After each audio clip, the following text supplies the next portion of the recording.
Hello and welcome to Inside the Inferno. I'm Kendall Flynn and alongside me today is Johan Lopez. And Johan, there's a lot to discuss with Arizona State athletics right now. That is right, Kendall. Let me put it in simpler terms for the audience. ASU sports is popping. Sun Devil athletics is the hottest thing in the valley right now. We got a ranked upset alert and fans rushing the field on one end. We got a volleyball team that is undefeated at home in the other. And an ASU hockey team that went pound for pound with a top 10 hockey powerhouse. And we got much, much more on this jam-packed episode on Inside the Inferno.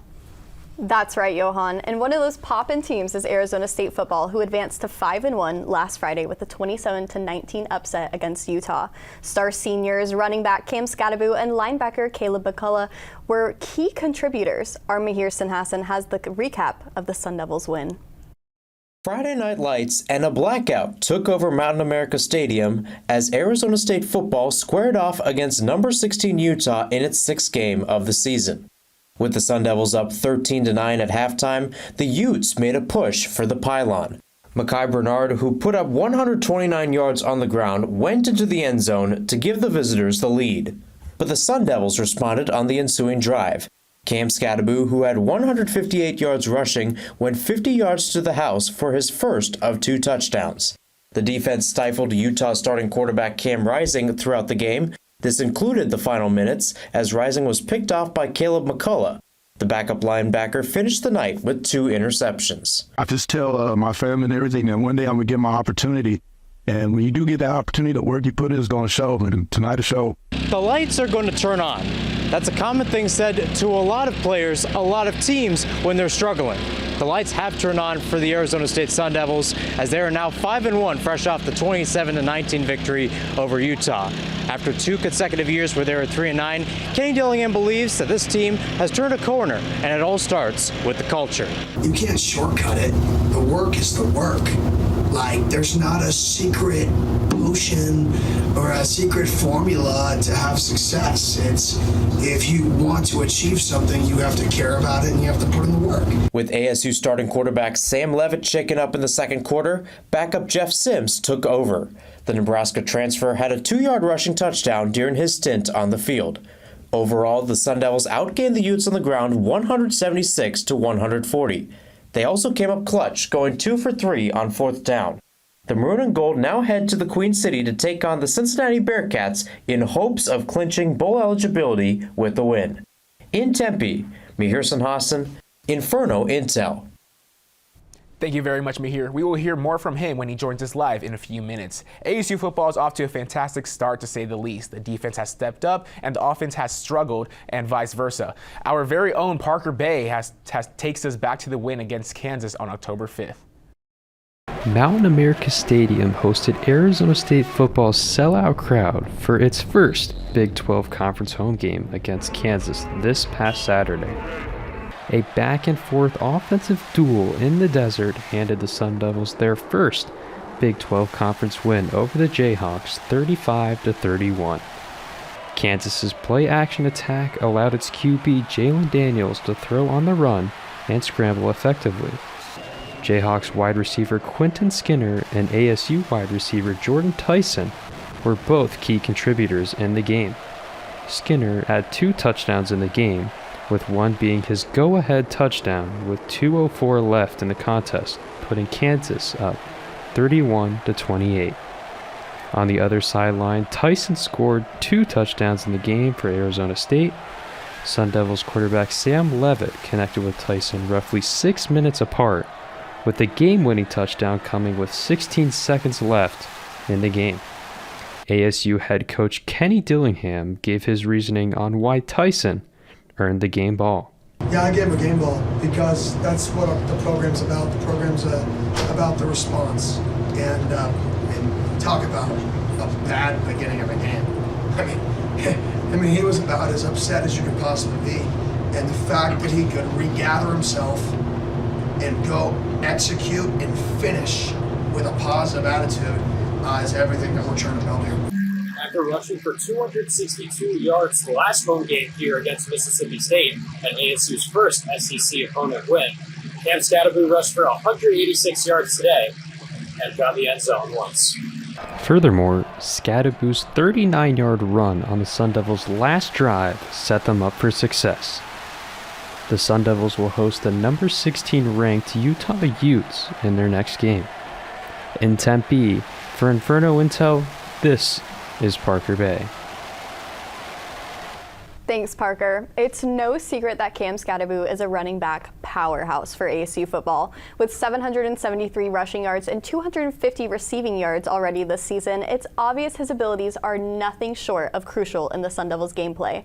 Our Adam Cunin is here to discuss just that with Cam's Cauldron. Thanks, Kendall. Halloween is coming up soon, and perhaps there's no scarier sight for opposing defenses than Arizona State senior running back Cam Scadaboo. Last week, Scadaboo terrorized the Utah Utes, rushing for 158 yards and 2 touchdowns en route to a 27-19 ASU win. After last week's impressive performance, Scadaboo received national attention, winning Big 12 Offensive Player of the Week and Doak Walker National Player of the Week. With that being said, let's take a look at all of the ingredients in Scadaboo's game that combined to make him a nightmare for opposing teams in a special edition of Cam's Cauldron. All right, we're going to get it kicked off here in the third quarter. We're going to look at Scadaboo's scary strength and his impressive balance in this first clip. As you can see, he just pinballs off of Utah defenders and rumbles forward for his longest touchdown of the night, a 50-yard touchdown scamper for the Scat Man.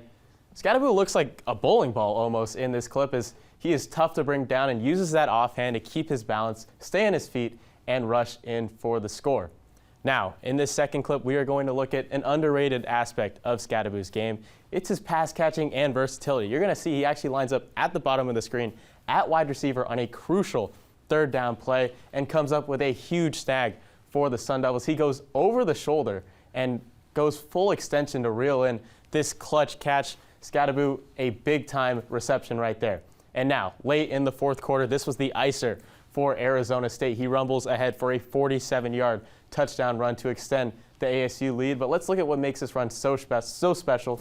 He puts his foot in the ground and uses some nice vision and a quick jump cut to find the hole. Nice blocking up front by the big boys, and Scadaboo is off to the races for some not-so-sweet dreams for Utah. Now, Scadaboo has been nothing short of incredible for the Sun Devils this season, as he has displayed that he brings the full package as a running back. Nonetheless, ASU will need another heroic performance from Scadaboo this Saturday against Cincinnati, especially with the absence of starting quarterback Sam Leavitt. However, with Scadaboo's track record, expect him to answer the call and continue his reign of terror. Back to you guys at the desk. Thank you very much, Adam. This Sun Devil football team better get a good night's sleep and a cup of joe ready in the morning, as they will be traveling to Ohio to take on Cincinnati at 9 a.m. local time. Cincinnati native Mahir Sinhasan joins us live for a preview that we can expect on Saturday.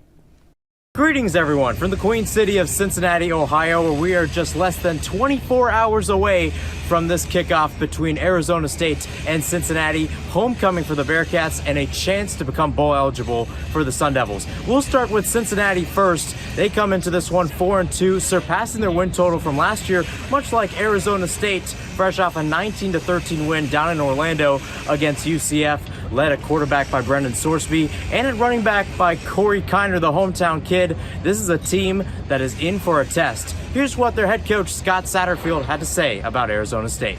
They're getting a lot out of their guys, and I think that's one thing. And I think the other thing is he's got an identity on this football team, and it's toughness, and it's running the football. The teams know it's coming, and yet they still do it. Taking a look now at Arizona State, they'll be without their starting quarterback, Sam Leavitt, for about 4 weeks with a rib injury. So in comes Jeff Sims, who is very used to the starting role. He had over 1,000 passing yards in each of his 3 seasons at Georgia Tech. It's sure to be a good one here at Nippert Stadium. Kickoff at 9 a.m. Arizona time, the second 9 a.m. kickoff for Arizona State, the first happening back in 2004 with a 30-21 win over Northwestern. They're hoping for a similar result on Saturday afternoon here in Cincinnati as they look to become bowl eligible for the first time in 3 years. You can tune in to all the action, all the coverage here from the Queen City on @InfernoIntel, our social pages, and our website, InfernoIntelMedia.com. But for now, let's send it back to the desk in Phoenix.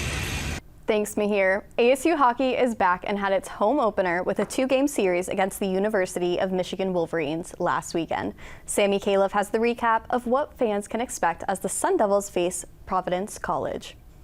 Arizona State opened their season against one of, if not the most storied men's college hockey programs in the country. The Wolverines have been to 28 Frozen Fours, the most of any college school, but the Sun Devils managed to earn a tie in Game 2.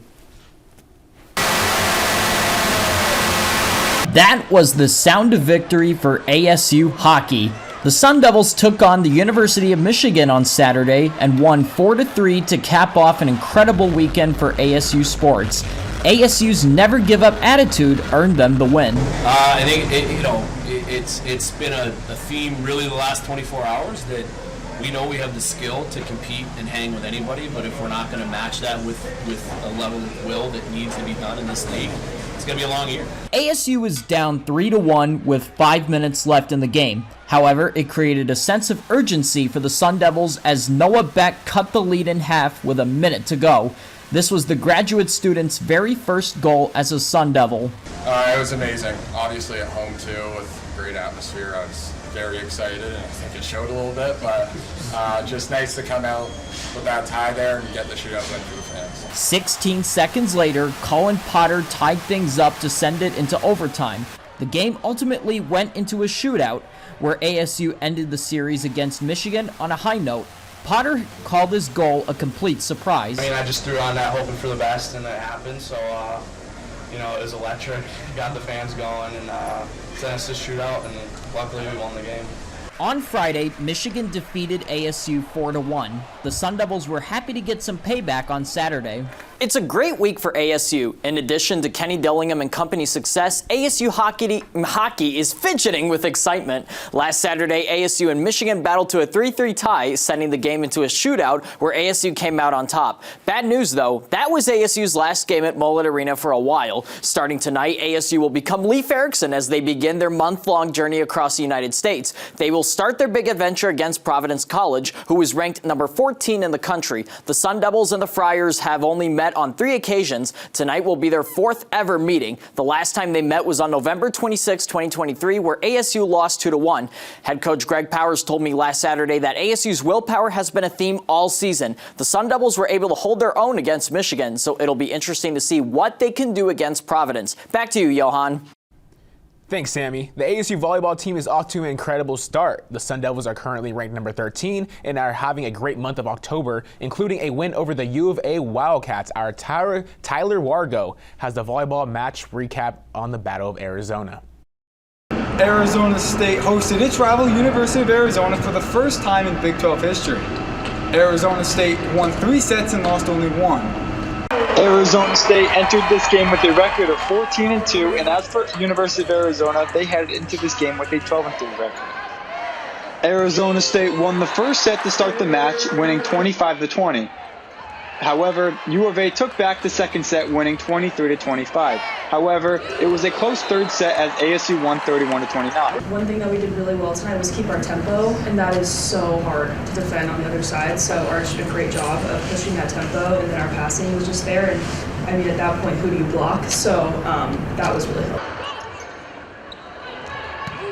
ASU was leading the majority of the third set, but U of A kept it close using their momentum.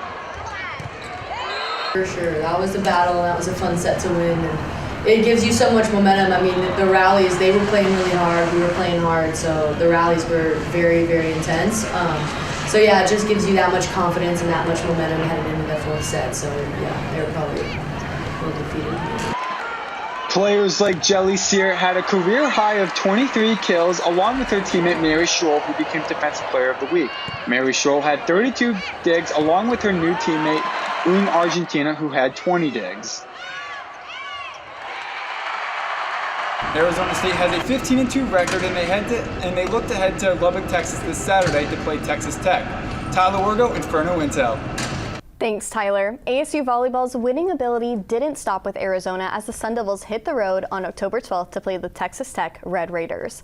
Our John Kenny joins us now in studio to talk about the Sun Devils on the hardwood. John, not only did they pick up a win, but they also got some individual awards.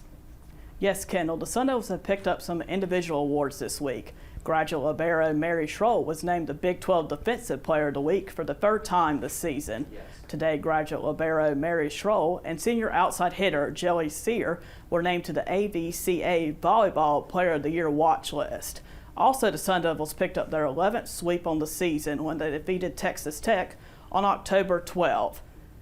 You can see right here the Sun Devils nearly doubled Texas Tech in kills with 53 to Texas Tech's 32. The Sun Devils were led by outside hitter Jelly Sear, where she led the Sun Devils with 16 kills, and graduate student outside hitter Shania Cromarty was close behind with 13 kills against Texas Tech. Mary Schroll and Jelly Sear have certainly been major keys in the Sun Devils' success, and they will look to continue their winning ways when they host the Colorado Buffs tonight. John, what do you think the Sun Devils need to capitalize on against Colorado? The Sun Devils will need to capitalize on their serving game, with the Sun Devils leading the Big 12 Conference in serving aces with 63 on the season. The Sun Devils have been on a hot streak all season, which is clear in their 17-2 record. John, what players do you think will be essential for ASU, especially in this upcoming game? Some of the players that will be essential for the Sun Devils tonight against Colorado will be graduate libero Mary Schroll. She leads the Big 12 Conference in digs with 5.27 digs per set. Another player to watch out for in the match is senior outside hitter Jelly Sear. She is fifth in the Big 12 Conference in kills with 3.71 kills per set. Thanks, John. It's always great to hear your volleyball insight. Arizona State Soccer only has 2 regular season games left this season before the 2024 Sprouts Farmers Market Big 12 Soccer Championship. Ernie Jimenez is in studio to give you all the latest ASU soccer updates. Thank you, Kendall. Sun Devils soccer entered the final stretch of the regular season this week with a huge Big 12 win last night over Kansas State University. The Sun Devils found the back of the net with a 20th minute goal from Carrie Matthews, assisted by Kiera Blundell and Anasia Colon. As the game was winding down, Cameron Valladares scored her 7th goal of the season, giving ASU some leeway, snapping the team's 3-game losing streak. With this win, ASU soccer has 3 wins, 5 losses, and 1 draw in conference play, and improves to 8-5-3 overall. Now sitting at 10th overall in Big 12 standings, ASU will host Kansas on Sunday at 1 p.m., looking to clinch a spot in the Big 12 tournament. Back to you two at the desk. Thank you very much, Ernie. And that is going to be a wrap on this amazing edition of Inside the Inferno. Make sure to stay up to date on our in-depth coverage of ASU athletics on our website, InfernoIntelMedia.com, and on social media at InfernoIntel. For Johan Lopez and our entire crew, I'm Kendall Flynn. Thanks for tuning in to Inside the Inferno.